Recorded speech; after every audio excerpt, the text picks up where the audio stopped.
நான் வந்ததுமே மோஷிகா வந்தாச்சு. அவளோட ஆட்டம் ஆரம்பிச்சாச்சு. வரத்தையே நான் சோளத்தை வாங்கின்னு வந்திருந்தேன். என்னன்னா ரொம்ப பளிச்சுன்னு இருந்தது. வண்ணாரப்பேட்டையில் ரொம்ப ஃப்ரெஷ்ஷாக. அப்போ தான் அவள் கொண்டு வந்து ஓப்பன் பண்ணியிருந்தா. ரொம்ப நன்னா முத்து முத்தாக இருந்தது. 3 எண்ணம் 50 ரூபா சொன்னா. 1 கிலோ என்னன்னாலும் இருக்கும், இருக்கோ இல்லையோ நன்னா இருக்குது. பார்க்குறதுக்கே பளிச்சுன்னு ஒரு அப்படி ஃப்ரெஷ்ஷாக இருக்குது. சரி வந்ததுமே அதை வேவிப்போம். என்னென்னா நான் இன்றைக்கி வரத்தையே 1:30 மணி ஆகிடுது. பால் வாங்கலை, காய்கறி கடையில் எதுவுமே நிற்கலை. என்னென்னா கார்த்தால டிஃபன் கழிக்கலை. பசி ஒரு ஆழத்துங்கண்ட பசி, அத்தனை பசி. இன்றைக்கி என்ன பண்ணான்னா, நேற்றுக்கு நான் சொன்னேன்ல வண்டியே ஓடலைன்னு, அது யாருக்கு அதுக்கு கேட்டுக்கோ இல்லையோ பகவான் காதில் கேட்டு கொடுத்து. இன்றைக்கி என்ன பண்ணார், எல்லாமே லாங் ட்ரிப்பாக அடித்தார். எல்லாம் லாங் ட்ரிப்பாக வந்தது. ஒன்றுக்கு பக்கம் இன்னொன்று நிற்கிறதுக்கே நேரமும் இருக்கலை. என்னென்னா ஆஃபீஸ் டைம்ங்கிறதுனால நம்ம நின்று போக முடியாது. கடான்னு எல்லா ட்ரிப்பையும் எடுத்து விட்டேன்.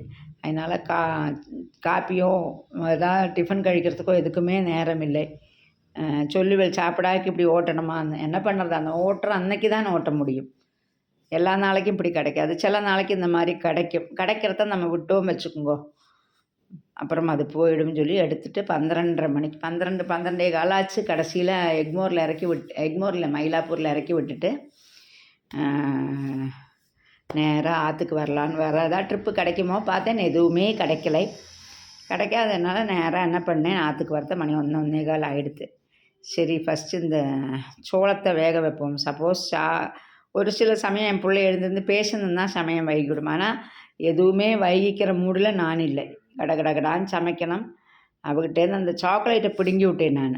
அவள் அம்மா பிடுங்கி விட்டேன். நான் ஒரு சாக்லேட் கொடுத்தேன் அவளுக்கு.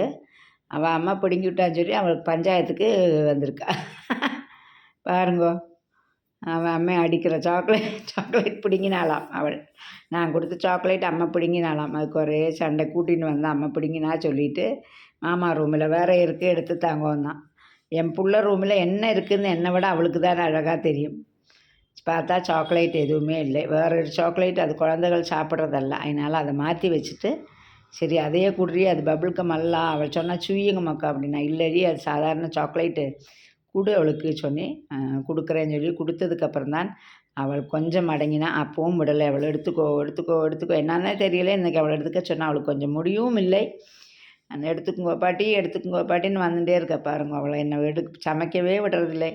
ஆனால் என்னோடய கான்சன்ட்ரேஷன் எல்லாம் சமையல் சாப்பாடு இதுதான் இருக்குது. என்னென்னா பசி ஒன்றுமே தெரியல. கிருன்னு வருது. நம்மளுக்கு ரொம்ப தலை ஒரு மாதிரியாக இருக்குது. சப்போஸ் இந்த சோளத்தை ஏதாவது தின்னோன்னா சாப்பிடவும் முடியாது. அப்படி தான் இன்னத்த நிலைமை இருக்குது எனக்கு. ஒருத்தர் கேட்டிருந்தார் நம்மளுக்கு மெசேஜில், இந்த மாதிரி அக்கா நீங்கள் என்ன பூண்டு வெங்காயமெல்லாம் கிழங்கு வர்க்கங்கள்லாம் ஏன் சாப்பிட மாட்டேன். அப்படியெல்லாம் கிடையாது, சாப்பிடப்படாதுன்னெல்லாம் கிடையாது. இப்போ எல்லாருமே சாப்பிட்றோம். அன்றைக்கி என்னன்னா ஹார்ட்டு பிளாக் இருக்கிறவருக்கு மெயினான ஒரு மெடிசனே பூண்டு தான். எங்கள் பக்கத்தாத்தில் மாமி பூண்டே சாப்பிட மாட்டா. ஆனால் அவளுக்கு ஹார்ட்டில் ஆன்ஜியோ பண்ணதுனால பூண்டு டெய்லி சாப்பிடுவாள். சாப்பிடப்படாதுன்னு ஒன்றும் இல்லை, மெடிசின் தான் அது. ஆனால் கூட நான் என்ன பண்ணேன்னா, எனக்கு பிடிக்கிறதில்லை. சின்னத்துலேருந்து அப்பா அப்படி பழக்கியாச்சு. அதனால் பிடிக்கலை. சரி வேண்டான்னு சொல்லி விட்டாச்சு. திரும்ப சில நம்மளது வடையெல்லாம் கழிக்கிறோம்ல சாயக்கடையில், அந்த மசால் வடையெல்லாம் கழிப்போம், பருப்பு வடை. அதிலெல்லாம் வெங்காயம் போட்டிருப்பா, திங்கத்தான் செய்வோம். ஆனால் அதில் பூண்டு இருந்தால் எனக்கு பிடிக்காது, ஒரு நாத்தம் வரும். அது அந்த ஸ்மெல் எங்களுக்கு பிடிக்கல. அப்படித்தான் எப்போவுமே ஒரு எங்களோட உணவுகள்லாம் பார்த்தீங்கன்னா ஒரு சிலர் பிடிக்காது. என்னென்னா எங்களோட பிராமின்ஸோட பொதுவாக உணவு எல்லாமே ஸ்வீட்டாக இருக்கும். நிறைய பேருக்கு அது பிடிக்காது. ஐயே இனிப்பாக இருக்கா அப்படிம்பா. பக்கத்துல எல்லாம் கொடுத்தா ஐயே எல்லாமே இனிக்கிறது அப்படிம்பா. அப்போ ஒருத்தரோட உணவு நம்மளை என்ன பழகினோமோ, சின்ன குழந்தையிலேருந்து நம்மளுக்கு என்ன பழக்கமோ அதுதான். அல்லாமல் இப்போல்லாம் எதுவுமே கிடையாது. வெங்காயம் பூண்டு எல்லாமே மருத்துவ குணம் அதிகமாக இருக்கிறது. அதுக்கு அதை அவாய்ட் பண்ணுறதுக்கும் ஒரு சில காரணங்களும் இருக்குது. சாஸ்திரிய பரமாகவும் இருக்குது, சயின்டிஃபிக் பரமாகவும் நிறையா காரணங்களும் இருக்குது.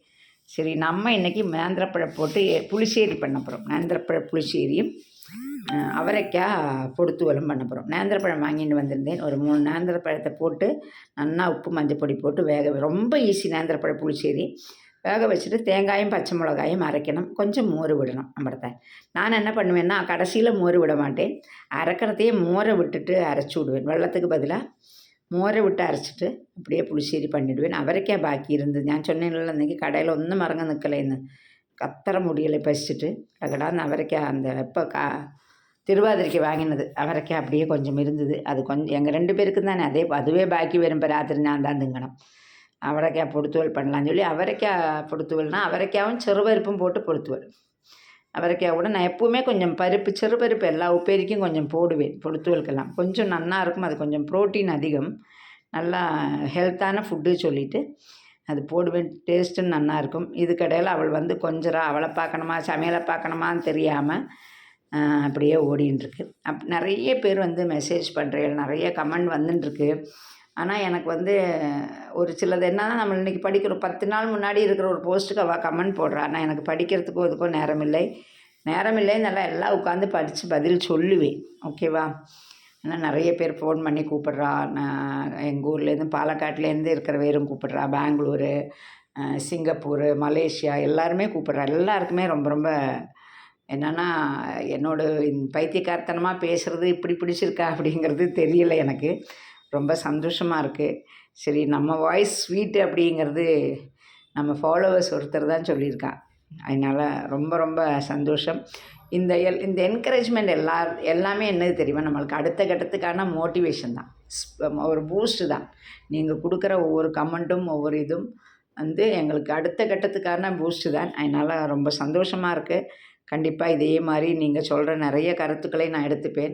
நிறைய பேர் நிறைய சஜஷன்ஸ் எல்லாம் சொல்கிறான், அதுவும் எடுத்துக்கலாம். நம்மளுக்கு எது தேவையோ அதெல்லாம் எடுத்துக்கலாம். எது தேவையில்லையோ அதெல்லாம் இந்த காதில் கேட்டு அந்த காதில் விடலாம். இதுதான் இன்றைக்கி சமையல். ராத்திரி எங்கள் ஆத்துக்கார் வந்து விடுவார். அவருக்கு என்ன பண்ணுறதுன்னு தெரியல. சப்பாத்தி மாவு பேசியணும். தேங்காயும் பச்சை மிளகாயும் சதைச்சோன்னா ஃபஸ்ட்டு சதைச்சதுக்கப்புறம் கொஞ்சம் எடுத்து வச்சிடணுன்னா பொடுத்துவலுக்கும் ஆயாச்சு. நம்ம பொடுத்துவலுக்கு எத்தனை தேங்காய் போடுறோமோ அத்தனையும் நல்லாயிருக்கும். நான்லாம் நிறைய தேங்காய் யூஸ் பண்ணுவேன். எனக்கு ஒரு நாளைக்கு ஒரு தேங்காய் கொடுத்தா கூட சூப்பராக யூஸ் பண்ணுவேன். இப்போ கொஞ்சம் சுகர்லாம் இருக்கிறதுனால கம்மி பண்ணியிருக்கேன். என்னென்ன பண்ணுறேனோ அதெல்லாம் வாயில் போட்டுருக்கேள் பார்க்குறேளா, பசி அந்தளவுக்கு இருக்குது. வெல்லத்தை கூட்டானில் போட்டால் வெல்லத்தை திங்குறேன், தேங்காயை போட்டால் தேங்காயை திங்குறேன், சோளத்தை போட்டால் சோளத்தை திங்குறேன் பார்க்குறேளா. அது மிக்ஸி அரைகிற மாதிரி இதோட வாயும் அரைஞ்சின்றிருக்கே பார்க்குறேளா. ரொம்ப பசிக்கிறது, ஒன்றும் தெரியலை. 2 மணிக்குள்ளே நான் இந்த வீடியோ போடுறதுக்கு முன்னாடி சாப்பிட்டுட்டு தான் போடுவேன். எப்போவுமே ஃபஸ்ட்டே போட்டுட்டு அப்புறமா சாப்பிடுவேன். இல்லை, என்னால் அது வரைக்குமான சமையலை சூப்பராகியாச்சு. கூட்டான் அத்தனை நல்லா இருக்குது. அதுலேயே பண்ணி உப்பேரியும் வச்சோன்னு வச்சுக்கோங்க. நான் மூடிட்டு ஒரு பக்கம் எல்லாத்தையும் மூடி வச்சுட்டு நான் போய் சாப்பிட்டுட்டு கொஞ்சம் நேரம் ரெஸ்ட் எடுத்துகிட்டு வண்டிக்கு கிளம்புவேன். சென்னையை சுற்றி காட்டணும்னு ஆசையாக தான் இருக்குது எனக்கு. ஆனால் எனக்கு ஒரு கேமராமேன் இல்லை. ஆனால் வண்டி ஒருத்தர் ஓட்டுறோன்னா ஒருத்தர் எடுக்கணும். அது ஆனோ தானோ ஆரையாக கூட்டின்னு போய்ட்டும் பிரயோஜனம் இல்லை. ஓரளவுக்கு வீடியோ நல்லா எடுக்கிற வேற கூட்டின்னு போகணும். அதனால் என்னோடய ஃப்ரெண்டு ஒருத்தி இருக்கா, அவள்கிட்ட கேட்டிருக்கேன் வரையாடி அப்படின்னு. வரேங்க்கா அப்படின்னா. அவள் வந்தாச்சுன்னா போகலாம். இல்லை எங்கள் ஆத்துக்காரர் வந்தாச்சுன்னா ஆத்துக்காரர் ஆட்டோ ஓட்ட வச்சுட்டு அவர் வீடியோ எடுத்தால் ஒன்றுமே நல்லா இருக்காது, நான் எடுக்கலாம் அப்படின்னு. எல்லாம் ரசத்துக்கு ஒரு கஷ்டம் போகிறது, என் வாயில் ஒரு கஷ்டம் போகிறது, இப்படி தான் இருக்கிறது. இப்போ என்னால் சென்னையை சுற்றி காட்டுறேன். சென்னையிலே இருந்தவர் நீங்கள் பார்க்காத நிறைய இடத்த நான் காட்டித்தரேன்.